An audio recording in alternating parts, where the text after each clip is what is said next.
오늘 세 번째로 많이 본 종목은 호텔 신라입니다. 중국 면세점 확대 정책 피해. 호텔 신라가 어제 52주 신저가를 찍고 오늘 조금씩 반등하고 있는 모습입니다. 좀 너무 심하게 내렸던 종목이죠. 이 종목 같은 경우 아무리 그래도 호텔 신라인데 이렇게까지 빠질 수 있나라는 생각 많이들 하시고 계실 겁니다. 일단 면세점 사업 자체는 그래도 작년에는 나쁘지 않았던 것으로 보이는데요. 주가를 보고 있으면 상당히 답답한데요. 게시글 반응 어떤가요? 네, 게시글 반응 한번 보도록 하죠. 자, 첫 번째 게시글 보니까요. 반년 만에 주가가 반토막 났네요. 아, 그러게요. 네, 그리고 6커 아직도 유입이 더딘가요? 네, 요유커를 말씀하신 것 같아요. 그쵸? 그다음에 큰 반등 기대해 봅니다. 그리고 다음 게시글은요. 이 정도면 바닥 아닌가요? 사고 싶다라고 말씀해 주셨습니다. 네, 이런 생각 가지신 분이 많을 거예요. 그리고 좀 떨어졌다 싶어서 손댔는데 바닥이 안 보이네요 라는 우려 섞인 목소리도 들려오고 있습니다. 일단은 저도 그랬거든요. 많이 내린 만큼 좀 바닥인 줄 알았는데 아직 바닥이 아닌가요? 네, 바닥이다, 바닥이 아니다라는 그 내용을 지금 얘기를 하기는 좀 시기상조가 아닌가 생각이 들어요. 근데 다만 이제 호타신라의 경우에는 이름이 무색할 만큼 정말 주가가 많이 빠졌죠. 저는 이제 이 기업을 볼 때는요, 단기적인 관점에서의 어떤 접근을 하시는 분들이라면 이 기업은 지금 안 하시는 게 좋습니다. 하지만 정말 긴 관점에서의 어떤 그 매수를 하고 나서 묻어두겠다는 관점이 있다면 그런 분들은 호타신라를 분명히 매수를 해도 괜찮다라고 저는 보거든요. 지난해 같은 경우 실적이 별로 안 좋았습니다. 그 실적이 안 좋았던 이유 자체를 보게 되면은 면세점 사업이에요. 네. 국내 쪽에서 유입이 돼야 되는데 여행객들이 지난해 저희 나라 쪽에서 이제 메르스 바이러스에 대한 여파가 있었기 때문에 수요가 많이 더뎠어요. 그리고 많은 분들이 이제 국내 쪽으로 여행을 하지 못했었죠. 이런 부분들이 이제 매출의 영업이익에도 타격을 주었던 부분이 있었고요. 실적적인 부분에서는 지난해가 저점이 아닐까 생각이 들어요. 그리고 지금 이제 이슈화가 되고 있던 부분 자체는 중국 쪽에서 면세점을 확대하겠다라는 계획이 나오고 나서 그 주가가 또 추가적으로 좀 빠졌던 부분이 있습니다. 근데 호텔신라는 지금 현재 시점에서 본다면 정말 과도한 주가의 하락이었고요. 그리고 면세점 사업에 대한 어떤 탄탄한 입지를 좀 만들어 놓은 상황이기 때문에 저는 호텔신라에 대해서는 지금 주가가 빠져서 이런 부분들에 대한 우려감 자체는 좀 너무 과도한 게 아닌가 이렇게 생각이 듭니다.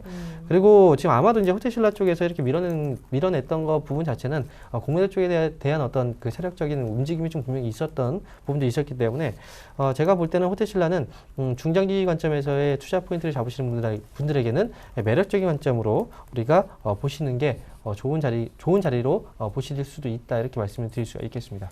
네, 일단은 호텔신라 중장기적으로 접근하기는 괜찮은 가격대다라고 해주셨는데요. 일단은 면세점 확대 정책, 그 중국에서 면세점을 확대하겠다라는 이 정책 피해가 예상된다라고 해주셨는데, 자 그렇다면 이쪽에서 관련해서는 앞으로 장기적으로 좀 큰 피해가 없을까요?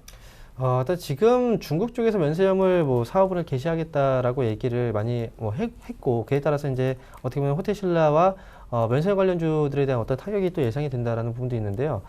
글쎄요, 이제 물론 나중에 이제 크게 보게 된다면 시내 면세점도 사업이 굉장히 좀 치열해요. 그런 과정에서는 분명히 새로운 돌파구가 마련이 돼야 되거든요. 그래서 장기적인 관점에서 본다면 당연히 면세점 사업 부분 자체는 크게 메리트가 많지는 않습니다. 지금 시점에서 본다면 아무래도 아직까지는 실적에 대한 부분들이 많이 잡히고 있기 때문에 저는 단기 또는 중기적인 관점에서의 면세점 사업은 아직까지 성장은 유효하다라고 보고 있지만 장기 관점에서 놓고 본다면 아무래도 이제 면세점 사업에 대한 부분 자체는 성장성적인 측면에서 장기적인 성장성적인 측면에서는 경쟁 심화에 대한 우려가 분명히 있을 것이다라고 생각을 합니다. 네, 중기까지는 괜찮아도 장기는 힘들 수 있다라고 해주셨어요. 그렇다면요, 호텔신라 외에 다른 면세점 관련주는 어떤지 궁금한데요. 보통 롯데쇼핑, 한화 갤러리아 타임즈, 두산, 신세계, 하나투어까지 있을까요? 어떻게 보세요?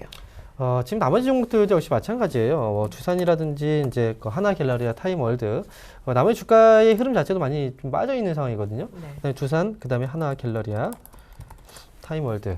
네, 주가도 역시 많이 그러네요. 빠지는 상황입니다. 그죠? 거의 비슷한 상황이에요. 대부분의 주가가 좀 많이 빠져 있고.